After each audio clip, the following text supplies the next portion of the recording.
Hi friends, welcome back to my YouTube channel. ಇದು ಬಂದು ಮಂಗಳವಾರದ vlog ಆಗಿರುತ್ತೆ. ನಾನು ದೋಸೆ ಹಿಟ್ಟನ್ನು ರುಬ್ಬಿಟ್ಟು ಇಲ್ಲಿ ಇಡ್ತಾ ಇದ್ದೀನಿ, ಅಂದರೆ ಸಂಜೆ ಇದು. ಮತ್ತು 2 ಮೊಟ್ಟೆನ ಇಲ್ಲಿ ನಾನು ಆಮ್ಲೆಟ್ ಹಾಕ್ತಾಯಿದ್ದೀನಿ. ಅಂದರೆ ನಾವು ಈರುಳ್ಳಿ ಏನೂ ಹಾಕೋದಿಲ್ಲ. ಈರುಳ್ಳಿ ಎಲ್ಲ ಹಾಕಿದ್ರೆ ಟೈಮ್ ತುಂಬ ಹಿಡಿಯುತ್ತೆ ಅಲ್ವಾ, ಅದಕ್ಕೋಸ್ಕರ ನಾವು ಹಾಕೋದಿಲ್ಲ. ಈರುಳ್ಳಿ ಹಾಕಿದ್ರೆ ಇಷ್ಟಪಟ್ಟು ಯಾರೂ ತಿನ್ನಲ್ಲ ಹೇಳಬೇಕಂದ್ರೆ. ಅದಕ್ಕೋಸ್ಕರ ಈ ಥರ ಬರೀ ಹಾಕಿಬಿಟ್ಟು ಪೆಪ್ಪರ್ ಪೌಡ್ರು ಮತ್ತು ಸ್ವಲ್ಪ ಸಾಲ್ಟನ್ನು ಹಾಕಿಬಿಟ್ಟು ತಿಂತೀವಿ. ಅಂದರೆ ರೈಸು, ಬೇಳೆ ಸಾಂಬಾರು ಎಲ್ಲ ಏನಾದರೂ ಮಾಡಿದಾಗ ಈ ಥರ ಮಾಡ್ಕೊಂಡು ತಿಂದರೆ ಸೈಡಲ್ಲಿ ಚೆನ್ನಾಗಿರುತ್ತೆ ಅಂತ ಹೇಳ್ಬಿಟ್ಟು ಇಷ್ಟೇ ಸಿಂಪಲ್ಲಾಗಿ ಮಾಡೋದು. ಆ ದೋಸೆ ತವಾದಲ್ಲಿ ಮಾಡೋದಿಲ್ಲ, ಈ ಥರ ಚಪಾತಿ ತವಾದಲ್ಲಿ ಮಾಡ್ತೀನಿ. ಆದರೆ ಈ ತವಾದಲ್ಲಿ ಮಾಡಿದ್ರೆ ಏನೋ ಒಂಥರ ಟೇಸ್ಟು. ಬೇಕಾದರೆ ನೀವು ಟ್ರೈ ಮಾಡಿ ನೋಡಿ. ಆ ತವಕ್ಕೂ ಈ ತವಕ್ಕೂ ಈ ಮೊಟ್ಟೆನ ನಾವು ಫ್ರೈ ಮಾಡ್ತೀವಲ್ಲ, ಈ ಥರ ತುಂಬ ಡಿಫ್ರೆಂಟ್ ಇದೆ ಹೇಳ್ಬೇಕಾದ್ರೆ. ಅದೇ ಒಂಥರ ಟೇಸ್ಟ್ ಬರುತ್ತೆ. ಅಂದರೆ ಒಂಥರ ಅದು ಈ ತವಾದಲ್ಲಿ ಮಾಡಿದ್ರೆ ಆ ಥರ ಇಲ್ಲ. ಮತ್ತು ಇದು ಮಾರ್ನಿಂಗ್ ವೀಡಿಯೋ ಕಂಟಿನ್ಯೂ ಮಾಡಿದ್ದೀನಿ. ಇಲ್ಲಿ ನಾನು ಕಡಲೆ ಬೀಜ ಚಟ್ನಿ ಮಾಡ್ತಾಯಿದ್ದೀನಿ, ದೋಸೆ ಮಾಡೋಣ ಅಂತ ಹೇಳ್ಬಿಟ್ಟು. ಯಾಕಂದರೆ ಡೈಲಿ ತಿಂಡಿ ಮಾಡಲೇಬೇಕಲ್ವ, ಹಾಗಾಗಿ ನನಗೂ ಬೇಜಾರಾಗಿಬಿಟ್ಟಿತ್ತು. ಅದಕ್ಕೋಸ್ಕರ ದೋಸೆ ಹಿಟ್ಟನ್ನು ರುಬ್ಬಿಟ್ಟಿದ್ದೆ.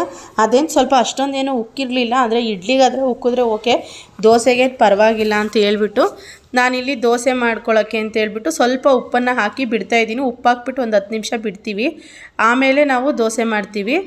ಕೆಲವರು ನೈಟ್ ಟೈಮೇ ಉಪ್ಪು ಹಾಕ್ತಾರೆ, ನಾವಿಲ್ಲ ಬೆಳಗ್ಗೆ ಟೈಮ್ ಮಾತ್ರ ಉಪ್ಪು ಹಾಕ್ತೀವಿ ಅಷ್ಟೇ. ಮತ್ತು ಇದನ್ನು ಇವಾಗ ಮೆಣಸಿನ್ಕಾಯಿನ ಸ್ವಲ್ಪ ಹುರ್ಕೋತಾ ಇದ್ದೀನಿ ನಾನಿಲ್ಲಿ. ಕಡಲೆ ಬೀಜ ಚಟ್ನಿ ಅಲ್ವಾ, ಅದಕ್ಕೋಸ್ಕರ ಮೆಣಸಿನ್ಕಾಯಿನ ಹುರ್ಕೋತಾ ಇದ್ದೀನಿ. ಮೆಣಸಿನ್ಕಾಯಿ ಹುರಿದಾದ್ಮೇಲೆ ನಾನು ಇದರಿಂದನೇ ಕಡಲೆ ಬೀಜನ ಹುರಿತೀನಿ. ಕಡಲೆ ಬೀಜ ಹುರಿದು ಮಾಡಿದ್ರೆ, ಯಾಕಂದರೆ ಇದು ಕಡಲೆ ಬೀಜ ಚಟ್ನಿ, ಇದಕ್ಕೆ ಲೈಟಾಗಿ ಸ್ವಲ್ಪ ಕೊಬ್ಬರಿ ಹಾಕಿದ್ದೀನಿ ನಾನು. ಒಣ ಕೊಬ್ಬರಿ ಇದೆಯಲ್ಲ, ಅದು ಸ್ವಲ್ಪ ಹಾಕಿದ್ದೀನಿ. ಬೇಕಾದರೆ ಹಾಕ್ಬೋದು, ಇಲ್ಲ ಅಂದರೆ ಇಲ್ಲ ಒಣ ಕೊಬ್ಬರಿನ. ಆದರೆ ನಾನಿಲ್ಲಿ ಹಾಕ್ತಾಯಿದ್ದೀನಿ ಒಣ ಕೊಬ್ಬರಿನ ಸ್ವಲ್ಪ. ಕಡಲೆ ಬೀಜನ ಈ ಥರ ಚೆನ್ನಾಗಿ ಫ್ರೈ ಮಾಡ್ಕೋಬೇಕು. ಅಂದರೆ ಸಿಪ್ಪೆ ಎಲ್ಲ ಒಂದು ಸ್ವಲ್ಪ ಬ್ಲಾಕ್ ಬರಬೇಕು. ಆವಾಗ ಏನು ಮಾಡಬೇಕು, ಇದನ್ನು ಚೆನ್ನಾಗಿ ಫ್ರೈ ಆಗುತ್ತಲ್ಲ, ಈ ಸಿಪ್ಪೆ ಎಲ್ಲ ತೆಗಿಬೇಕು. ಅಂದರೆ ಅದು ಮರದಲ್ಲಿ ಹಾಕ್ಕೊಂಡು ಒಂಥರ ಕೈಯಲ್ಲಿ ಇದು ಮಾಡಿದ್ರೆ ಅವೆಲ್ಲ ಹೊಂಟೋಯ್ತವೆ ಸಿಪ್ಪೆ. ಅದೆಲ್ಲ ಸಿಪ್ಪೆ ಎಲ್ಲ ಹೋಗಿ ಬೆಳ್ಳಗಾಗುತ್ತೆ ಕಡಲೆ ಬೀಜ. ಇವಾಗ ನೋಡಿ ಎಲ್ಲ ಚೆನ್ನಾಗಿ ಫ್ರೈ ಆಗ್ತಾಯಿದೆ. ಮತ್ತು ಇದು ಚಟ್ನಿಗೆ ಏನೇನು ಬೇಕು ಅಂತ ಹೇಳ್ಬಿಟ್ಟು ನಾನೆಲ್ಲ ಇಲ್ಲಿ ತೋರಿಸ್ತೀನಿ ಬನ್ನಿ. ಇದಕ್ಕೇನಿಲ್ಲ ಜಾಸ್ತಿ, ತುಂಬ ಸಿಂಪಲ್ಲಾಗಿ, ಅಷ್ಟೊಂದೇನಿಲ್ಲ. ಮೊದಲಿಗೆ ನಾನಿಲ್ಲಿ ಸ್ವಲ್ಪ ಕೊತ್ತಂಬರಿ ಸೊಪ್ಪನ್ನು ಹಾಕ್ಕೋತಾ ಇದ್ದೀನಿ. ಕೊತ್ತಂಬರಿ ಸೊಪ್ಪು ಮತ್ತು ಬೆಳ್ಳುಳ್ಳಿ, ಹುಣಸೆ ಹಣ್ಣು, ಸ್ವಲ್ಪ ಅದೇ ನಾನು ಹೇಳಿದ್ನಲ್ಲ ಕೊಬ್ಬರಿ ಚೂರು ಮತ್ತು ಈ ನಾವೇನು ಫ್ರೈ ಮಾಡಿದ್ವಲ್ಲ ಮೆಣಸಿನ್ಕಾಯಿ, ಆ ಮೆಣಸಿನ್ಕಾಯಿ ಮತ್ತು ಇದು ಏನು ಈಗ ಹೇಳಿದ್ನಲ್ಲ ಕಡಲೆ ಬೀಜ, ಅದನ್ನು ಅಷ್ಟು ಹಾಕ್ಕೊಂಡು ಇದಕ್ಕೆ ಲೈಟಾಗಿ ಒಂದು ಸ್ವಲ್ಪ ನಾನು ಉಪ್ಪನ್ನು ಹಾಕ್ಕೋತೀನಿ. ಅಂದರೆ ಉಪ್ಪು ಜಾಸ್ತಿ ಹಾಕ್ಬಾರ್ದು ಚಟ್ನಿಗೆ, ಆಮೇಲೆ ಬೇಕಾದರೆ ನೋಡ್ಕೋಬೋದು. ಒಂದೇ ಸರಿ ಯಾಕಂದರೆ ನಾವು ರುಬ್ಬೋದಲ್ವ, ಹಾಗಾಗಿ ನೋಡ್ಕೊಂಡು ಉಪ್ಪನ್ನು ಹಾಕಬೇಕಾಗುತ್ತೆ. ನೋಡಿ ಇಲ್ಲಿ ಕಡಲೆ ಬೀಜ ಸಿಪ್ಪೆ ನಾನು ತೆಗ್ದಿದ್ದೀನಿ, ಒಂದೊಂದು ಹಂಗೆ ಇದ್ದಾವೆ, ಇರಲಿ ಪರವಾಗಿಲ್ಲ, ನಾವೇ ತಿನ್ನೋದಲ್ವ, ಅಡ್ಜಸ್ಟ್ ಮಾಡ್ಕೋತೀವಿ. ಇವಾಗ ಉಪ್ಪನ್ನು ಹಾಕ್ಬಿಟ್ಟು ನಾನಿಲ್ಲಿ ರುಬ್ತಾ ಇದ್ದೀನಿ. ಇದೊಂದು ಏನು ಒಂದು 4 ರೌಂಡ್ ತಂದರೆ ಸಾಕು, ಎಲ್ಲ ನೀಟಾಗಿ ಇದಾಗುತ್ತೆ. ತೀರಾ ನೀರು ಚಟ್ನಿ ಮಾಡಲ್ಲ ನಾನು. ನೀರು ಚಟ್ನಿ ಮಾಡಿದ್ರೆ ಅದು ಒಂಥರ ಬಾಕ್ಸಲ್ಲೆಲ್ಲ ಹಾಕಿದಾಗ ಸೋರೋಗ್ತಾ ಇರುತ್ತೆ. ಅದಕ್ಕೋಸ್ಕರ ಈ ಥರ ಸ್ವಲ್ಪ ಗಟ್ಟಿನೇ ಇರಬೇಕು ದೋಸೆಗೆ ಹೇಳ್ಬೇಕಂದ್ರೆ. ಇದಕ್ಕೆ ಪಲ್ಯ ಮಾಡಬೇಕಿತ್ತು ಫ್ರೆಂಡ್, ನಾನು ಹೇಳಿದೆ ನನ್ನ ಮಕ್ಕಳಿಗೆ ಪಲ್ಯ ಮಾಡಿಕೊಡ್ತೀನಿ ಅಂತ ಹೇಳ್ಬಿಟ್ಟು. ಅವರು ಬೇಡ, ತಿನ್ನೋದಿಲ್ಲ ಅಂತ ಅಂದರು. ಯಾಕಂದರೆ ನಮ್ಮ ಮನೇಲಿ ಒಬ್ಬರು ಆಲೂಗೆಡ್ಡೆ ತಿಂತಾಯಿಲ್ಲ ಸದ್ಯಕ್ಕೆ, ಅದಕ್ಕೋಸ್ಕರ ದೊಡ್ಡವರು ಬೇಡ ಅಂತಂದರು. ಹಾಗಾಗಿ ನಾನು ಪಲ್ಯ ಮಾಡಿಲ್ಲ, ಇಲ್ಲಾಂದರೆ ಇದಕ್ಕೆ ಪಲ್ಯ ಮಾಡ್ತಿದ್ದೆ. ಈ ದೋಸೆ ಹಾಕಬೇಕಾದ್ರೆ ಇಲ್ಲಿ ಕಾಣಿಸ್ತಾ ಇದೆಯಲ್ಲ, ಅದು ಏನು ಅನ್ಕೋತೀರ, ಅದು ಕಡಲೆಬೇಳೆ. ನಾನು ಕಡಲೆಬೇಳೆ ರುಬ್ಬೋದಕ್ಕೆ ಹಾಕಿದ್ನಲ್ಲ, ಅದು ನನ್ನ ಕಡಲೆಬೇಳೆ ರುಬ್ಬೋಗಿಲ್ಲ, ಅದು ಹಾಗೇ ಇದೆ. ಅದೇನಿಲ್ಲ, ಆರೋಗ್ಯಕ್ಕೆ ಒಳ್ಳೆಯದೇ. ನೋಡಿ ಇಲ್ಲಿ ದೋಸೆ ಎಲ್ಲ ಮಾಡಿ ನಾನು ರೆಡಿ ಮಾಡಿದ್ದೀನಿ. ಮತ್ತು ಚಟ್ನಿ ಎಲ್ಲ ಈ ಥರ ಟಿಫನ್ ಬಾಕ್ಸ್ಗೆ ಹಾಕ್ತಾಯಿದ್ದೀನಿ. ಈ ಥರ ಮಾಡಿಬಿಟ್ಟು ಕೊಟ್ಟೋದ್ರೆ ಅವರು ತಿನ್ಕೊಂಡಿರ್ತಾರೆ. ಮತ್ತು ನೋಡಿ ಇಲ್ಲಿ ದೋಸೆನ ಮಾಡ್ತಾಯಿದ್ದೀನಿ. ಒಂದು ಎಡವಟ್ಟು ಏನಾಯಿತು ಅಂದರೆ, ಇದೆಲ್ಲ ತಿಂಡಿ ಮಾಡಿ ನಾನು ಬಾಕ್ಸ್ಗೆಲ್ಲ ಹಾಕ್ತೀನಿ. ಆಮೇಲೆ ನೋಡ್ತೀನಿ ನಮ್ಮ ಚಿಕ್ಕ ಮಗಳು ನಮ್ಮ ಅಮ್ಮ ಜೊತೆ ಮಲ್ಕೋತಾಳೆ ಪಕ್ಕದ ಮನೇಲಿ. ಆಮೇಲೆ ಅಂದರೆ ಪಕ್ಕದ ರೂಮಲ್ಲಿ ನಾನು ಸರಿ ಅಂತ ಹೇಳ್ಬಿಟ್ಟು ಎಲ್ಲ ಬೇಗ ಎದ್ದು ಎಲ್ಲ ರೆಡಿ ಮಾಡ್ತಾಯಿದ್ದೀನಿ. ರೆಡಿ ಮಾಡಿಬಿಟ್ಟು ನೋಡಿದ್ರೆ ಅಷ್ಟರಲ್ಲಿ ನಮ್ಮಮ್ಮ ಬೇಡ ಹೋಗೋದು ಇವತ್ತು ವ್ಯಾಪಾರಕ್ಕೆ, ಇವಳು ಫುಲ್ಲು ಜ್ವರ ಬಂದುಬಿಟ್ಟಿದೆ. ನಾನು ಮೊನ್ನೆ ಸಂಜೆನೇ ಅವಳನ್ನು ಹಾಸ್ಪಿಟ್ಲಿಗೆ ಕರ್ಕೊಂಡು ಹೋಗ್ತೀನಿ ಅಂತ ಹೇಳಿದೆ. ಅವಳು ಬಂದಿಲ್ಲ, ಇಲ್ಲ ಬೇಡ ಹೋಗೋದು, ಮಾತ್ರೆ ನುಂಗ್ತೀನಿ ಅಂತ ಅಂದು. ಅದಕ್ಕೆ ನಾನು ಸುಮ್ಮನಾದೆ. ಇವಾಗ ನೋಡಿದ್ರೆ ನೋಡಿ, ನಾನು ಇಷ್ಟೊತ್ತಿಗೆ ಇದ್ದು ನನ್ನ ನಿದ್ದೆ ಎಲ್ಲ ಇಟ್ಕೊಂಡು ತಿಂಡಿ ಎಲ್ಲ ಮಾಡಿದ್ದೀನಿ. ಇವಾಗ ನೋಡಿದ್ರೆ ನಾನು ವ್ಯಾಪಾರಕ್ಕೆ ಹೋಗೋ ಆಗಿಲ್ಲ. ಇವಾಗ ನಾನು ಈ ತಿಂಡಿನೆಲ್ಲ ಮಾಡಿ ಹೀಗೆ ಎಲ್ಲ ಬಾಕ್ಸಲ್ಲಿ ಇಟ್ಬಿಟ್ಟು ಬೇಗ ಹೋಗಿ ಅವಳನ್ನು ಹಾಸ್ಪಿಟ್ಲಿಗೆ ಕರ್ಕೊಂಡು ಹೋದೆ. ಯಾಕಂದರೆ ಡಾಕ್ಟ್ರು ಬೇಗ ಸಿಗ್ತಾರೆ, ಇಲ್ಲ ಅಂದರೆ ತುಂಬ ಅಂದರೆ ಹುಷಾರಾಗುತ್ತೆ ಆ ಡಾಕ್ಟ್ರ್ ಹತ್ರ ತೋರಿಸಿದ್ರೆ. ಅದಕ್ಕೋಸ್ಕರ ಇವಳು ನೋಡಿ ಇಲ್ಲಿ ಹಿಡ್ಕೊಂಡು ನಿಂತಿದ್ದಾಳೆ. ಅದಕ್ಕೆ ಹೋಗಿದ ತಕ್ಷಣ ಬುರ್ಕ ಹಾಕ್ಕೊಂಡು ಅವಳನ್ನು ಕರ್ಕೊಂಡೋದೆ ಹಾಸ್ಪಿಟ್ಲಿಗೆ. ಹಾಸ್ಪಿಟ್ಲಿಗೆ ಹೋಗಿ ತೋರಿಸ್ಕೊಬಂದ್ಬಿಟ್ಟು ಹೇಗೂ ಹೋದ್ರೆ ನಾವು ವ್ಯಾಪಾರಕ್ಕೆ 7 ಗಂಟೆ ಒಳಗಡೆ ಬಸ್ ಸ್ಟಾಪ್ ಹತ್ರ ಹೋದರೆ ಹಳ್ಳೀಲಿ ಜನ ಸಿಗ್ತಾರೆ, ಇಲ್ಲಾಂದರೆ ಹಳ್ಳಿ ಕಡೆ ಜನ ಸಿಗೋದಿಲ್ಲ. ಹಾಗಾಗಿ ಬೇಜಾರಾಗೋಯ್ತು, ಇವತ್ತಿನ ಕೆಲಸ ಹೋಯ್ತಲ್ಲಪ್ಪ ಅಂತ ಅಂದ್ಕೊಂಡು ಫಸ್ಟು ಆಸ್ಪತ್ರೆಗೆ ಕರ್ಕೊಂಡೋದೆ. ಇಲ್ಲಿ ನೋಡಿ ನಡ್ಕೊಂಡು ಹೋಗ್ತಾಯಿದ್ದೀವಿ, ಒಂದು ಸ್ವಲ್ಪ ದೂರ ಆಟೋ ಸಿಗುತ್ತೆ, ಕರ್ಕೊಂಡು ಹೋಗ್ತಾಯಿದ್ದೀನಿ. ಹುಷಾರಿಲ್ಲ ಅಂದರೆ ಒಂಚೂರು ತಡ್ಕೊಳ್ಳಲ್ಲ, ಫುಲ್ಲು ಸುಸ್ತು, ಒಂಥರ ಆಯಾಸ, ಅಂದರೆ ತುಂಬ ಸೂಕ್ಷ್ಮ, ಏನೂ ಆ ಥರ ತಡ್ಕೊಳ್ಳೋ ಶಕ್ತಿ ಇಲ್ಲ. ಒಂಚೂರು ಏನೇ ಆದರೂ ಅಷ್ಟೇ, ಶೀತ ಗೀತ ಏನೇ ಆದರೂ ಇಲ್ಲಿ ನೋಡಿ ಹಾಸ್ಪಿಟ್ಲಿಗೆ ಕರ್ಕೊಬಂದಿದ್ದೀನಿ. ಈ ಹಾಸ್ಪಿಟ್ಲಲ್ಲಿ ಮೇಲ್ಗಡೆ ಎಲ್ಲ ಇಟ್ಟಿದ್ದಾರೆ ಗೊತ್ತಾ, ಅವೆಲ್ಲ ತೆಂಗಿನಕಾಯಿ ಚಿಪ್ಪಲ್ಲಿ ಮಾಡಿರೋವಂಥದ್ದು. ಪ್ರತಿಯೊಂದು ಅವರು ಅಷ್ಟು ಏನು ಜೋಡಿಸಿದ್ದಾರೆ ಅದೆಲ್ಲ ತೆಂಗಿನಕಾಯಿ ಚಿಪ್ಪಲ್ಲಿ ಜೋಡಿಸಿರೋ ಅಂಥದ್ದು. ಅಂದರೆ ಎಲ್ಲ ಅದರಲ್ಲೇ ಡಿಸೈನ್ ಮಾಡಿರೋದು. ಮತ್ತು ನೋಡಿ ಇಲ್ಲಿ ಸ್ಟೀಲ್ ಪಾತ್ರೆಯಿಂದ ಎಷ್ಟು ಚೆನ್ನಾಗಿ ಶಿವನ ಮಾಡಿದ್ದಾರೆ ಅಂತ ಹೇಳ್ಬಿಟ್ಟು, ಅಂದರೆ ಶಿವಲಿಂಗ ಅಂತಾರಲ್ಲ ಅದನ್ನು, ಅವೆಲ್ಲ ಸ್ಟೀಲ್ ಪಾತ್ರೆಯಿಂದನೇ ಮಾಡಿರೋದು. ಈ ಡಾಕ್ಟ್ರು ಬಂದು ತುಂಬ ಹಳೆ ಕೈ, ಅಂದರೆ ವಾಸಿ ಆಗುತ್ತೆ ಇವ್ರ ಹತ್ರ. ಇವಾಗ ನಾನು ಹಾಸ್ಪಿಟ್ಲಿಗೆ, ಯಾಕಂದರೆ ಯಾರೂ ಇರಲಿಲ್ಲ, ನಾವು ಹೋಗಿದ ತಕ್ಷಣ ನೋಡಿದ್ರು ಪಾಪ. ಈ ಅಣ್ಣ ನಮ್ಗೆ ಕರ್ಕೊಬಂದಿದ್ರಲ್ಲ, ಆ ಅಣ್ಣನೇ ಮತ್ತೆ ನಮಗೆ ರಿಟರ್ನ್ ಕರ್ಕೊಬಂದರು. ಹಾಸ್ಪಿಟ್ಲಿಗೆ ತೋರಿಸ್ಕೊಬಂದ್ಬಿಟ್ಟು ಅವಳಿಗೆ ತಿಂಡಿ ಕೊಟ್ಬಿಟ್ಟು ಮಾತ್ರೆ ಕೊಟ್ಬಿಟ್ಟು ಮಲಗಿಸ್ಬಿಟ್ಟು ನಾನು ಸ್ವಲ್ಪ ಹೊತ್ತು ಬಿಸಿಲು ಕಾಯೋಣ ಅಂತ ಕೂತ್ಕೊಂಡೆ. ಯಾಕಂದರೆ ಇನ್ನೂ ಟೈಮ್ ಎಷ್ಟು, ಒಂದು 7:45 8 ಗಂಟೆ ಅಷ್ಟೇ. ಆಮೇಲೆ ಬಿಸಿಲಲ್ಲಿ ಕೂತ್ಕೊಂಡು ಸಾಕಾಯಿತು ಅಂತ ಹೇಳ್ಬಿಟ್ಟು ಮತ್ತೆ ಎದ್ದು ಒಳಗಡೆ ಬಂದೆ. ಜಾಸ್ತಿ ಬಿಸಿಲಲ್ಲಿ ಕೂತ್ಕೊಂಡ್ರೂ ಆಗಲ್ಲ, ಒಂಥರ ತಲೆ ಭಾರ, ಒಂಥರ ತಲೆನೋವು ಒಂಥರ ಆಗುತ್ತೆ ನನಗೆ. ಅದಕ್ಕೋಸ್ಕರ ನಾನು ಎದ್ದು ಒಳಗಡೆ ಬಂದಮೇಲೆ ನಾನು ಯೋಚನೆ ಮಾಡಿದೆ, ಇವತ್ತು ಹಂಗೂ ಕೆಲಸ ಕೆಟ್ಟೋಯ್ತು, ಹಿಂಗೂ ಕೆಲಸ ಕೊಟ್ಟೋಯ್ತು, ಏನು ಮಾಡೋದು ಅಂತ ಹೇಳ್ಬಿಟ್ಟು. ಆಮೇಲೆ ಮಾವಿನಕಾಯಿ ಕಿತ್ಕೊಂಡ್ಬಂದಿದ್ವಲ್ಲ ಮೊನ್ನೆ, ನಾನು ಲೈವ್ ಮಾಡಬೇಕಾದ್ರೆ ತೋರಿಸಿದ್ದೆ ಮಾವಿನಕಾಯಿ ಕಿತ್ಕೊಳ್ಳೋದನ್ನು. ಆ ಮಾವಿನಕಾಯಿನ ಉಪ್ಪಿನಕಾಯಿ ಹಾಕೋಣ ಅಂತ ಹೇಳ್ಬಿಟ್ಟು ಮನೆಗೆ ಬಂದೆ, ನೋಡೋಣ ಅಂತ ಹೇಳ್ಬಿಟ್ಟು.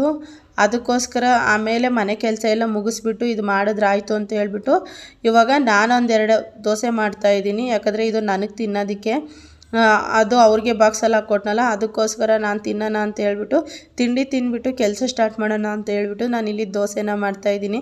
ದೋಸೆ ಎಲ್ಲ ಮಾಡಿ ನಾನು ತಿಂಡಿ ತಿಂದಾಯಿತು. ಮತ್ತು ಗ್ಯಾಸ್ ಎಲ್ಲ ಒರೆಸ್ತಾ ಇದ್ದೆ, ಯಾಕಂದರೆ ನಾನು ಮನೇಲಿದ್ದಾಗಲೇ ಈ ಕೆಲಸಗಳೆಲ್ಲ ಮಾಡ್ಕೋಬೇಕು. ನಾನು ವ್ಯಾಪಾರಕ್ಕೆ ಹೋಗ್ಬೇಕಾದ್ರೆ ಇವೆಲ್ಲ ಆಗೋದಿಲ್ಲ. ಅದಕ್ಕೆ ನಾನು ಮನೇಲಿದ್ದಾಗ ಈ ಥರ ಎಲ್ಲ ಕಿಟಕಿ ಗ್ಯಾಸ್ ಎಲ್ಲ ಒರೆಸ್ಬಿಟ್ಬಿಡ್ತೀನಿ, ನೀಟಾಗಿರುತ್ತಲ್ವ, ಅದಕ್ಕೋಸ್ಕರ. ಮತ್ತು ನೋಡಿ ಇಲ್ಲಿ ಎಲ್ಲ ಒರೆಸಿ ಕ್ಲೀನ್ ಮಾಡಿದ್ದೀನಿ. ಮತ್ತು ಸ್ವಲ್ಪ ಪಾತ್ರೆಗಳಿದೆ, ಸ್ವಲ್ಪ ಏನಿಲ್ಲ ಫ್ರೆಂಡ್ಸ್, ಅದು ತುಂಬಾ ಪಾತ್ರೆಗಳಿದೆ. ಈ ಮನೇಲಿದ್ದರೆ ಅಷ್ಟೇ, ಎಷ್ಟಾದರೂ ನಾವು ಕೆಲಸ ಮಾಡಿದ್ರೂ ಕೆಲಸ ಮುಗಿಯೋದೇ ಇಲ್ಲ. ಮತ್ತು ಈ ಪೈಪ್ಗೆ ನಾನು ಈ ಥರ ಬಟ್ಟೆ ಸುತ್ತಬಿಟ್ಟಿದ್ದೀನಿ, ಯಾಕಂದರೆ ನಾವು ಎಣ್ಣೆದೇನಾದರೂ ಮಾಡ್ತಾಯಿರ್ತೀವಲ್ಲ, ಅದು ಪೈಪ್ ಮೇಲೆ ಬಿದ್ದು ಪೈಪ್ ಒಂಥರ ಕಲರ್ ಚೇಂಜ್ ಆಗುತ್ತೆ. ಅದಕ್ಕೋಸ್ಕರ ನೋಡಿ ಎಷ್ಟೊಂದು ಪಾತ್ರೆ, ಎಷ್ಟೊಂದು ಬಟ್ಟೆ ಇದ್ದಾವೆ, ಇವನ್ನೆಲ್ಲ ವಾಶ್ ಮಾಡಬೇಕು. ಮತ್ತು ಇಲ್ಲಿ ಬೇರೆ ಕೆಲಸಗಳು ನೋಡಿ, ಇದೆಲ್ಲ ನಮ್ಮ ಬೀರುಲಿರೋವಂಥ ಬಟ್ಟೆ. ಇವತ್ತು ಹೀಗೂ ಇದ್ದೀನಿ, ಎಲ್ಲ ಕೆಲಸ ಮುಗಿಸಬೇಕು ಅಂತ ನಾನು ತೀರ್ಮಾನ ಮಾಡಿಕೊಂಡೆ. ಅದಕ್ಕೆ ಬೀರುಲಿರೋ ಬಟ್ಟೆ ಎಲ್ಲ ತೆಗೆದುಬಿಟ್ಟು ನಮಗೆ ಬೇಕಾಗಿರೋದು ಇಟ್ಕೊಂಡು ಇವೆಲ್ಲ ಬೇಡದಿರೋವು ಇಷ್ಟು ವೇಸ್ಟ್ ಬಟ್ಟೆಗಳನ್ನು ನಾನು ಇಟ್ಟಿದ್ದೆ ಅದರೊಳಗಡೆ. ಅಂದರೆ ಟೈಮ್ ಸಿಗ್ತಾ ಇರಲಿಲ್ವಲ್ಲ, ಯಾವುದು ಬೇಕು ಯಾವುದು ಬೇಡ ಗೊತ್ತಾಯ್ತಿರ್ಲಿಲ್ಲ, ಎಲ್ಲನೂ ಹಾಗೆ ತುಂಬಿಡ್ತಿದ್ದೆ. ಅದಕ್ಕೋಸ್ಕರ ಇವತ್ತು ಈ ಕೆಲಸ ಎಲ್ಲ ಮುಗಿಸೋಣ ಅಂತ ಹೇಳ್ಬಿಟ್ಟು ಇದು ಮಾಡಿದೆ. ಮತ್ತು ನೋಡಿ ಇಲ್ಲಿ ಕಸ ಎಲ್ಲ ಗುಡಿಸ್ಬೇಕು, ಎಲ್ಲ ಮನೆಯೆಲ್ಲ ಗಲೀಜಾಗಿ ಕೂತೈತೆ. ಅಂದರೆ ಏನು ಮಾಡೋಕ್ಕಾಗಲ್ಲ, ಎಲ್ಲ ನಾನು ಒಬ್ಬಳೇ ಮಾಡ್ಕೋಬೇಕಲ್ಲ. ಹಾಗಾಗಿ ಅಂದರೆ ನಮ್ಮ ದೊಡ್ಡವಳು ಮಾಡ್ತಾಳೆ ಸ್ವಲ್ಪ, ಆದರೂ ಅದೇನೋ ಗೊತ್ತಿಲ್ಲ, ಅವಳ ಕೈಲಿ ಕಷ್ಟದ ಕೆಲಸಗಳೆಲ್ಲ ನನಗೆ ಮಾಡ್ಸೋಕ್ಕೆ ಮನಸ್ಸೇ ಬರಲ್ಲ. ಅಂದರೆ ಸ್ವಲ್ಪ ಗುಡಿಸು ಅಂದರೆ ಮಾಡ್ತಾಳೆ, ಇಲ್ಲ ಅನ್ನಲ್ಲ, ನನಗೆ ಒಂಥರ ಹೊಟ್ಟೆ ಉರಿಯುತ್ತೆ, ಅಷ್ಟೊಂದೇನು ಮಾಡ್ಸೋಕ್ಕೆ ಹೋಗಲ್ಲ. ಮತ್ತು ಸ್ವಲ್ಪ ಇಲ್ಲಿ ಟೈಮೆಲ್ಲ ಆಯ್ತಲ್ವ ಮನೇಲಿ ಮಧ್ಯಾಹ್ನದ ಊಟಕ್ಕೆ ಅಂತ ಹೇಳ್ಬಿಟ್ಟು ನಾನಿಲ್ಲಿ ಸಿಂಪಲಾಗಿ ಒಂದು ಮೊಟ್ಟೆ ಸಾಂಬಾರನ್ನ ಮಾಡ್ತಾಯಿದ್ದೀನಿ. ಅದು ಮೊಟ್ಟೆ ಸಾಂಬಾರು ರೆಸಿಪಿ ಇದು. ಇಲ್ಲಿ ನೋಡಿ ಮೊದಲಿಗೆ ನಾನಿಲ್ಲಿ ಸ್ವಲ್ಪ ಎಣ್ಣೆ ಹಾಕ್ಕೊಂಡಿದ್ದೀನಿ, ಈಗಾಗಲೇ ಖಾರನೂ ನಾನು ರುಬ್ಬಿಟ್ಟಿದ್ದೀನಿ. ಮಾಮೂಲಿ ಮೊಟ್ಟೆ ಸಾಂಬಾರಿಗೆ ಏನು ಮಸಾಲೆ ಅಂತ ನಿಮ್ಗೆ ಎಲ್ಲರಿಗೂ ಗೊತ್ತಿರುತ್ತೆ. ಮೊದಲು ಎಣ್ಣೆ ಬಿಸಿ ಆದ ನಂತರ ಇದಕ್ಕೆ ನಾನು ಸ್ವಲ್ಪ ಈರುಳ್ಳಿ ಹಾಕಿಬಿಟ್ಟು ಚೆನ್ನಾಗಿ ಫ್ರೈ ಮಾಡ್ಕೋತಾ ಇದ್ದೀನಿ. ಅಂದರೆ ಕೈ ಬಿಡದಿರೋ ಹಾಗೆ ಇದನ್ನು ಫ್ರೈ ಮಾಡ್ಕೋಬೇಕು. ಈ ಈರುಳ್ಳಿ ಸ್ವಲ್ಪ ಸಾಫ್ಟ್ ಆದಮೇಲೆ ರುಬ್ಬಿರೋ ಅಂಥ ಖಾರ ಇದೆಯಲ್ಲ, ಖಾರನ ಹಾಕಬೇಕು. ಖಾರ ಹಾಕಿದ ನಂತರ ಇದಕ್ಕೆ ಒಂದು ಸ್ವಲ್ಪ ಇದನ್ನು ನೀಟಾಗಿ ಎಣ್ಣೆಯಲ್ಲಿ ಮಿಕ್ಸ್ ಮಾಡೋಣ. ಎಣ್ಣೆ ಮಿಕ್ಸ್ ಮಾಡಿದ ನಂತರ ಇದಕ್ಕೆ ಸ್ವಲ್ಪ ಧನಿಯಾ ಪುಡಿ, ಅಂದರೆ ಅರಿಶಿನ ಪುಡಿ, ಅಚ್ಚ ಖಾರದ ಪುಡಿ ಇಷ್ಟನ್ನು ಹಾಕೋಣ. ಈ ಕೆಲವರು ಸಾಂಬಾರು ಪೌಡ್ರು ಅಂತಲೇ ಮಾಡಿಸಿಟ್ಕೋತಾರೆ, ಆದರೆ ನಮ್ಮ ಮನೇಲಿ ಅದಿಲ್ಲ, ಅದು ನಾವು ಯೂಸ್ ಮಾಡಲ್ಲ. ನಾವು ಯೂಸ್ ಮಾಡೋದಿಷ್ಟೇ. ಈಗ ನೋಡಿ ನಾನಿಲ್ಲ ಅರಿಶಿನ ಪುಡಿ, ಖಾರದ ಪುಡಿ, ಧನಿಯಾ ಪುಡಿ ಎಲ್ಲನೂ ಹಾಕಿಬಿಟ್ಟು ಒಂದು ಸ್ವಲ್ಪ ಉಪ್ಪನ್ನು ಹಾಕಿಬಿಟ್ಟು ನೀಟಾಗಿ ಇದನ್ನು ಮಿಕ್ಸ್ ಮಾಡ್ಕೊಡ್ತೀನಿ. ಅಂದರೆ ನೀಟಾಗಿ ಇದು ಮಿಕ್ಸ್ ಮಾಡಿದ್ಮೇಲೆ ಏನು ಖಾರ ರುಬ್ಬಿರೋ ಜಾರ್ ಇದೆಯಲ್ಲ, ಆ ಜಾರಿನ ನೀರನ್ನು ಸಹ ನಾನು ಇದಕ್ಕೆ ಹಾಕ್ಕೋತೀನಿ. ಅಂದರೆ ತೀರಾ ಅಷ್ಟೊಂದು ಈ ಮೊಟ್ಟೆ ಸಾಂಬಾರೆಲ್ಲ ಹೇಗೆ ಅಂದರೆ ತೀರಾ ಅಷ್ಟೊಂದು ನೀರು ಮಾಡಬಾರ್ದು. ಆವಾಗ ಏನಾಗುತ್ತೆ ಗೊತ್ತಾ, ಈ ಮೊಟ್ಟೆಯಲ್ಲಿ ಒಂಥರ ನೀರು ಬಿಟ್ಕೊಳ್ಳೋ ಹಂಗೆ ಆಗ್ಬಿಡುತ್ತೆ. ಅಂದರೆ ಸ್ವಲ್ಪ ಗಟ್ಟಿಯಾಗೆ ಮಾಡ್ಕೋಬೇಕು ಇಂಥ ಸಾಂಬಾರುಗಳೆಲ್ಲ. ತೀರಾ ನೀರು ಮಾಡಿಕೊಂಡ್ರೆ ಅಷ್ಟೊಂದು ಚೆನ್ನಾಗಿರಲ್ಲ ನನ್ನ ಪ್ರಕಾರ. ಈ ಥರ ಎಲ್ಲ ಮಾಡಿಕೊಂಡ್ರೆ ಮುದ್ದೆ ತಿನ್ನೋದಕ್ಕೆಲ್ಲ ಚೆನ್ನಾಗಿರುತ್ತೆ. ಅದಕ್ಕೋಸ್ಕರ ಹೇಳಿದ್ದಷ್ಟೇ. ನೋಡಿ ಇವಾಗ ಇಲ್ಲೆಲ್ಲ ಚೆನ್ನಾಗಿ ಫ್ರೈ ಆಗಿದೆ. ನಾನು ನೀರು ಹಾಕ್ತಾಯಿದ್ದೀನಿ, ನಮ್ಗೆ ಎಷ್ಟು ಬೇಕಷ್ಟು ನೀರು ಹಾಕ್ತಾಯಿದ್ದೀನಿ. ನಾನು ಹೇಳ್ಬೇಕಂದ್ರೆ ಆ ಜಾರ್ ತೊಳೆದ್ನಲ್ಲ ಅಷ್ಟೇ ನೀರು ಹಾಕ್ತಾ ಇರೋದು. ಯಾಕಂದರೆ ಇದು ನಾನು ಕೊಬ್ಬರಿ ರುಬ್ಬಿರೋದು. ನನ್ನ ಕೊಬ್ಬರಿಗಳು ಸಿಗುತ್ತಲ್ಲ, ಅದಕ್ಕೋಸ್ಕರ ಹಳ್ಳಿ ಕಡೆ ಹೋದರೆ ನಂಗೆ ಕೊಬ್ಬರಿಗಳು ಜಾಸ್ತಿನೇ ಸಿಗ್ತವೆ. ಕೊಬ್ಬರಿನೇ ಯೂಸ್ ಮಾಡ್ತೀನಿ ನಾನು. ಒಂದೊಂದು ಸರಿ ಹೇಳ್ಬೇಕಂದ್ರೆ ನಮ್ಮ ಮನೇಲಿ ಕಾಯಿ ಹಾಕಿರೋ ಸಾಂಬಾರುಗಳು ಅಷ್ಟೊಂದು ನಾನು ಮಾಡೋದೇ ಇಲ್ಲ. ಈಗ ಸಾಂಬಾರಿಗೆ ಇಟ್ಬಿಟ್ಟು ಒಂದು ಸೈಡಲ್ಲಿ ಈ ಮಾವಿನಕಾಯಿಗಳನ್ನು ತೊಳಿತಾ ಇದ್ದೀನಿ ನಾನು. ಅದೇ ಹೇಳಿದ್ನಲ್ಲ ಉಪ್ಪಿನಕಾಯಿಗೆ ಅಂತ ಹೇಳ್ಬಿಟ್ಟು. ಹೋದ ಸರಿ ನಾನು ಉಪ್ಪಿನಕಾಯಿ ತುರಿದ್ಬಿಟ್ಟು ಒಂದು ರೆಸಿಪಿ ಮಾಡಿದ್ದೆ. ಅದು ನಮ್ಮಮ್ಮ ತುಂಬ ಚೆನ್ನಾಗೈತೆ ಅದನ್ನೇ ಮಾಡು ಅಂತ ಅಂದು. ಅದಕ್ಕೆ ತೀರಾ ಹುಳಿ ಇರಬೇಕು ಮಾವಿನಕಾಯಿ. ಹುಳಿ ಇದ್ದರೆ ಮಾತ್ರ ಅದು ತುಂಬ ಚೆನ್ನಾಗಿರುತ್ತೆ. ಇದೇನು ಅಷ್ಟೊಂದು ಹುಳಿನೇ ಇಲ್ಲ. ಇದು ತಿಂದರೆ ಒಳ್ಳೆ ತೆಂಗಿನಕಾಯಿ ತಿನ್ನೋ ಹಾಗೆ ಆಯ್ತಾಯಿತ್ತು ನನಗೆ. ಮತ್ತು ಸ್ವಲ್ಪ ಸ್ವೀಟು ಅಂತ ಕೂಡ ಅನ್ನಿಸ್ತಾಯಿತ್ತು. ನೋಡೋಣ ಇದೊಂದು ಸರಿ ಮಾಡೋಣ ಅಂತೇಳಿ. ಇನ್ನೇನು ಇದು ಸೀಸನ್ ಆಗೋಗುತ್ತಲ್ವ, ಈಗ ಎಲ್ಲ ಹಣ್ಣಿಗೆ ಬರ್ತಾ ಇದ್ದಾವೆ ಅಂತ ಹೇಳ್ಬಿಟ್ಟು ನೋಡೋಣ ಇದೊಂದು ಸರಿ ಮಾಡೋಣ ಅಂತ ಹೇಳ್ಬಿಟ್ಟು ನಾನಿಲ್ಲಿ ಎಲ್ಲ ಕುಯ್ತಾ ಇದ್ದೀನಿ. ಎಲ್ಲ ಕುಯ್ದುಬಿಟ್ಟು ಇವತ್ತು ಇದಕ್ಕೆ ಮಸಾಲೆ ಹಾಕಲ್ಲ. ಮಸಾಲೆನ ನಾನು ಇನ್ನೊಂದು ದಿನ ಇದಕ್ಕೆ ಹಾಕ್ತೀನಿ. ಇವತ್ತೆಲ್ಲ ಕುಯ್ದುಬಿಟ್ಟು ಮಾತ್ರ ಇದಕ್ಕೆ ನಾನು ಉಪ್ಪನ್ನು ಹಾಕಿಡ್ತೀನಿ. ಅಂದರೆ ನಾನು ದಪ್ಪನೇ ಕಟ್ ಮಾಡ್ತಾಯಿದ್ದೀನಿ, ತೀರಾ ಸಣ್ಣಗೇನು ಕಟ್ ಮಾಡ್ತಾಯಿಲ್ಲ. ತೀರಾ ಸಣ್ಣಗೆ ಕಟ್ ಮಾಡಿದ್ರೆ ಏನು ಮಾಡ್ತೀವಿ, 3 ಪೀಸ್ 4 ಪೀಸ್ ಹಾಕ್ಕೊಬಿಡ್ತೀವಿ. ಈ ಥರ ದಪ್ಪ ಕಟ್ ಮಾಡಿದ್ರೆ 1-2 ಹಾಕ್ಕೊಂಡು ತಿಂದ್ರೇ ಜಾಸ್ತಿ ಅಲ್ವಾ. ಅದಕ್ಕೋಸ್ಕರ ಈ ಥರ ಕಟ್ ಮಾಡಿಬಿಟ್ಟಿಟ್ಟೆ. ಮತ್ತು ಇಲ್ಲಿ ನೋಡಿ ಸಾಂಬಾರು ಕೂಡ ರೆಡಿ ಆಯಿತು. ಇವಾಗ ಇದಕ್ಕೆ ಮೊಟ್ಟೆಗಳನ್ನು ಹೊಡೆದಾಕ್ತೀನಿ. ಇದಕ್ಕೆ ನಾನು 4 ಮೊಟ್ಟೆ ಹೊಡೆದಾಕ್ತಾಯಿದ್ದೀನಿ. ಬೇಕಾದರೆ ಅಂದರೆ ಜನ ಜಾಸ್ತಿ ಇದ್ದರೆ ಜಾಸ್ತಿ ಹಾಕ್ಕೋಬೋದು. ನಾನು 4 ಮೊಟ್ಟೆ ಮಾತ್ರ ಹೊಡೆದಾಕ್ತಾಯಿದ್ದೀನಿ ಅಷ್ಟೇ. ಈ ಮೊಟ್ಟೆ ಎಲ್ಲ ಹೊಡೆದಾಕಿದ ನಂತರ ಇದು ಜಾಸ್ತಿ ಉರಿಲಿ ಇಡಬಾರ್ದು, ಮೊಟ್ಟೆಗಳೆಲ್ಲ ಕಲಿಸ್ಕೊಬಿಡ್ತವೆ. ತೀರಾ ಕಮ್ಮಿ ಉರಿಲಿ ಇಟ್ಬಿಟ್ಟು ಇದನ್ನು ಬೇಯಿಸ್ಕೋಬೇಕಾಗುತ್ತೆ. ಅಷ್ಟೊಂದು ಜಾಸ್ತಿ ಉರಿ ಇಡಬಾರ್ದು. ಮೊಟ್ಟೆ ಏನಾಗುತ್ತೆ ಅಂದರೆ ಹೋಗಿ ಪಾತ್ರೆಗೆ ತಳ ಹಿಡಿದ್ಬಿಡುತ್ತೆ. ಆವಾಗ ಅದು ತೆಗಿಯೋಕ್ಕಾಗಲ್ಲ. ಒಂಥರ ಹೋಗಿ ತಳ ಹಿಡ್ದಿರುತ್ತಲ್ಲ ಗಟ್ಟಿಯಾಗಿ ಅಂಟ್ಕೊಬಿಟ್ಟು ನಾವು ತೆಗಿಯೋಕೆ ಹೋದರೆ ಅದೆಲ್ಲ ಕಲಸೋಗುತ್ತೆ. ಅದಕ್ಕೆ ಇಲ್ಲಿ ಮೀಡಿಯಮ್ ಉರಿಲಿ ಇದನ್ನು ಮೊಟ್ಟೆನ ಬೇಯಿಸ್ಕೋಬೇಕು. ನಾನು ಈ ಮೊಟ್ಟೆ ಎಲ್ಲ ಹೊಡೆದಾಕ್ಬಿಟ್ಟು ಸ್ವಲ್ಪ ಟೈಮ್ ಇದಕ್ಕೆ ಪ್ಲೇಟ್ ಮುಚ್ಚಿ ಬಿಟ್ಬಿಟ್ಟೆ. ಆಮೇಲೆ ನೋಡೋಣ ಅಂತ ಹೇಳ್ಬಿಟ್ಟು ಇವಾಗ ನೋಡಿ ಪ್ಲೇಟ್ ತೆಗೆದು ನೋಡ್ತೀನಿ, ಒಂದು ಸ್ವಲ್ಪ ಬೆಂದಿದೆ. ಮತ್ತು ನೋಡಿ ಉಪ್ಪಿನಕಾಯಿ ಅಷ್ಟು, ಇದು ಮಾವಿನಕಾಯಿ ಇಷ್ಟು ಕುಯ್ದಾಯಿತು. ಇವಾಗ ಇದಕ್ಕೆ ಸ್ವಲ್ಪ ನಾನು ಉಪ್ಪು ಹಾಕ್ತಾಯಿದ್ದೀನಿ. ಉಪ್ಪು ಹಾಕ್ಬಿಟ್ಟು ಇದು ಕೈಗೆ ಸೋಕಿಸ್ಬಾರ್ದು. ಇವಾಗ ಇದನ್ನು ನೀಟಾಗಿ ಮಿಕ್ಸ್ ಮಾಡ್ಕೋಬೇಕು. ಈ ಥರ ಎಲ್ಲ ಇದು ಮಾಡಿದ್ರೆ ಈ ಥರ ಮಿಕ್ಸ್ ಮಾಡಿಬಿಟ್ಟು ಇದನ್ನು ಒಂದು ಪ್ಲೇಟ್ ಮುಚ್ಚಿ ಇಡಬೇಕು. ಇದರಲ್ಲಿ ಕೈ ಹಾಕಕ್ಕೆ ಹೋಗ್ಬಾರ್ದು ನಾವು. ಮಸಾಲೆ ಬೇಕಾದರೆ 1 ದಿವಸ ಅಲ್ಲ 2 ದಿವಸ ಬಿಟ್ಟೆ ಹಾಕ್ಕೋಬೋದು. ನೋಡಿ ಇವಾಗ ಈ ಥರ ಮಿಕ್ಸ್ ಮಾಡಿಬಿಟ್ಟು ನಾನು ಇಡ್ತಾಯಿದ್ದೀನಿ. ಮತ್ತು ಮೊಟ್ಟೆ ಸಾರು ಕೂಡ ರೆಡಿ ಆಯಿತು. ಒಂದು ಕಡೆ ನಾನು ರೈಸ್ ಕೂಡ ಮಾಡಿಟ್ಟಿದ್ದೆ. ಇವಾಗ ಊಟ ಕೊಡಬೇಕು. ನನ್ನ ಮಗಳಿಗೆ ಊಟ ಕೊಟ್ಬಿಟ್ಟು ನಾನು ಆದರೆ ಊಟ ಮಾಡಿಕೊಂಡು ಮತ್ತೆ ಸ್ವಲ್ಪ ಅದೇ ಹೇಳಿದ್ನಲ್ಲ ಬಟ್ಟೆ ಎಲ್ಲ ನೆನೆ ಹಾಕಿದ್ದೀನಿ. ಬಟ್ಟೆನ ವಾಶ್ ಮಾಡಬೇಕು. ನನ್ನ ಕೈಲಿ ಎಷ್ಟಾಗುತ್ತೆ ಅಷ್ಟು ಮಾಡ್ತೀನಿ ಬಟ್ಟೆ ಒಗೆಯೋದನ್ನು. ಯಾಕಂದರೆ ಎಲ್ಲ ಒಂದೇ ದಿವಸ ನನ್ನ ಕೈಲಿ ಮಾಡೋದಕ್ಕಾಗೋದಿಲ್ಲ. ಅದಕ್ಕೋಸ್ಕರ ಯಾಕಂದರೆ ನನಗೂ ಓಡಾಡಿ ಸುಸ್ತಾಗಿರ್ತಲ್ಲ. ನಿಜವಲ್ಲೂ ರಜೆ ಇದ್ದಿದ್ದ ದಿವಸ ನಾನು ಮನಸ್ಸಲ್ಲಿ ಅನ್ಕೋತೀನಿ ಒಂದು ದಿವಸ ಎಲ್ಲ ಮಲ್ಕೊಬಿಡ್ಬೇಕು ಅಂತ. ಒಂದು ದಿವಸ ಅಲ್ಲ, ಅರ್ಧ ಗಂಟೆ ಕೂಡ ಮಲ್ಕೊಳ್ಳೋಕ್ಕಾಗಲ್ಲ. ಕೆಲಸದ ಮೇಲೆ ಕೆಲಸ, ಅಷ್ಟೊಂದು ಕೆಲಸ ಇರುತ್ತೆ. ಮತ್ತು ನೋಡಿ ಸಾಂಬಾರೆಲ್ಲ ರೆಡಿ ಆಯಿತು. ಮತ್ತು ಇಲ್ಲಿ ಕೂದಲು ಒಣಗಿಸ್ತಾ ಇದ್ದೆ. ನಮ್ಮ ಮನೇಲಿ ಕೂದಲು ಒಣಗಿಸ್ತಾರಲ್ಲ, ಆ ಮಿಷಿನೆಲ್ಲ ಇಲ್ಲ. ಹೇಳಬೇಕಂದ್ರೆ ಈ ಥರ ಫ್ಯಾನ್ ಹಾಕ್ಕೊಂಡು ಫ್ಯಾನಲ್ಲೇ ಒಣಗಿಸ್ಬೇಕು. ಈ ಕೂದಲು ಒಣಗಿಸಿಲ್ಲ ಅಂದರೆ ಏನಾಗುತ್ತೆ ಅಂದರೆ ನನಗೆ ಈ ಗೊರಗರ ಶುರು ಆಗಿಬಿಡುತ್ತೆ. ಒಂಥರ ಶೀತ ಕೋಲ್ಡು ಎಲ್ಲ ಆಗುತ್ತೆ. ಈಗಾಗಲೇ ಆಗೋಗಿದೆ ಹೇಳ್ಬೇಕಂದ್ರೆ. ಅದಕ್ಕೋಸ್ಕರ ಕೂತ್ಕೊಂಡು ಈ ಫ್ಯಾನಲ್ಲಿ ಕೂದಲು ಒಣಗಿಸೋದ್ರಿಂದನೂ ತಲೆಭಾರ, ತುಂಬ ತಲೆನೋವಾಗುತ್ತೆ. ಅದಕ್ಕೋಸ್ಕರ ಕೂತ್ಕೊಂಡು ಅಯ್ಯೋ ಏನಾದರೂ ಆಗಲಿ ಅಂತ ಹೇಳ್ಬಿಟ್ಟು ಕೂದಲು ಒಣಗಿಸೋಣ ಅಂತ ಹೇಳ್ಬಿಟ್ಟು ಇಲ್ಲಿ ಕೂತ್ಕೊಂಡು ಕೂದಲು ಒಣಗಿಸ್ತಾ ಇದ್ದೆ. ಆಮೇಲೆ ನಮ್ಮ ಅಮ್ಮ ಅಂತೂ ರೇಷನ್ ಕೊಡ್ತಾಯಿದ್ದಾರೆ ಅಂತ ಹೇಳ್ಬಿಟ್ಟು, ಯಾಕಂದರೆ ಭಾನುವಾರದಿಂದನೂ ಕೊಡ್ತಾಯಿದ್ದಾರೆ. ಮುಂಚೆ ಆದರೆ ನಾವು ಅಲ್ಲಿ ಬೇರೆ ಕಡೆ ಇದ್ದೋ, ಅಂದರೆ ಬೇರೆ ಹಾಸನದಲ್ಲಿದ್ದಾಗ ಅಲ್ಲಿ ಒಂದು ದಿವಸ ಅದಕ್ಕೋಸ್ಕರನೇ ಅಂತ ಲಾಸ್ಟ್ ದಿವಸ ಹೋಗಿ ತಗೋತಿದ್ದೋ. ಇಲ್ಲೆಲ್ಲ ಹಾಗಲ್ಲ, ಅವ್ರು ಯಾವತ್ತು ಕೊಡ್ತಾ ಇರ್ತಾರೆ ಆವತ್ತೇ ಹೋಗಿ ತಗೋಬೇಕು. ನಮ್ಮ ಅಮ್ಮ ಹೇಳ್ತು ರೇಷನ್ ಬೇರೆ ಕೊಡ್ತಾಯಿದ್ದಾರೆ ಅಂತ ಹೇಳ್ಬಿಟ್ಟು, ಸರಿ ಅಂತ ಸುಮ್ಮನೆ ಕೂತಿದ್ದೆ. ಮತ್ತು ನೋಡಿ ನಾನು ಹೇಳಿದ್ನಲ್ಲ ಹೇಗಿದ್ದಿದ್ದು ಮನೆ, ಈಗ ಎಲ್ಲ ಕ್ಲೀನ್ ಮಾಡಿದ್ದೀವಿ ನಾವು. ಈಗ ಏನಿದ್ರೂ ಹೋಗಿ ನೆಕ್ಸ್ಟು ರೇಷನ್ ತಗೊಂಡು ಬರಬೇಕು.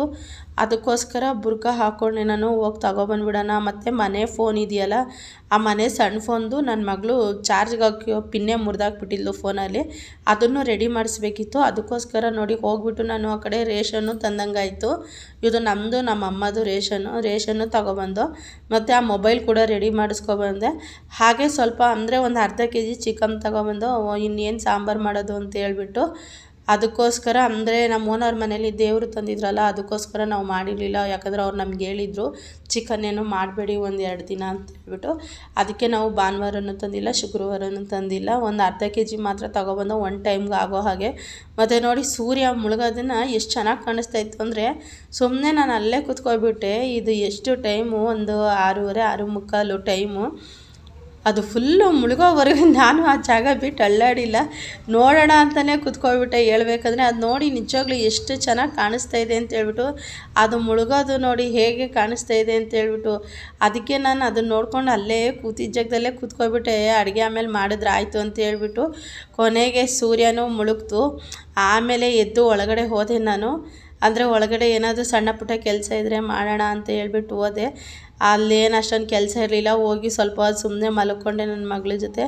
ಮಲ್ಕೊಂಡು ಆಮೇಲೆ ನಮ್ಮ ಅಮ್ಮ ಚಿಕನ್ ತಂದಿದ್ವಲ್ಲ, ಅಂದರೆ ನಮ್ಮ ಅಮ್ಮ ಸಾಂಬಾರು ಮಾಡಿದರು, ಅಂದರೆ ಬೇಳೆ ಸಾಂಬಾರನ್ನ ಮಾಡಿದರು. ಅದಕ್ಕೋಸ್ಕರ ಈ ಅರ್ಧ kg ಚಿಕನ್ನ ಫ್ರೈ ಮಾಡು ಅಂತಂದ್ರೆ ನಾನಿಲ್ಲಿ ಏನು ಜಾಸ್ತಿ ಹಾಕಿಲ್ಲ.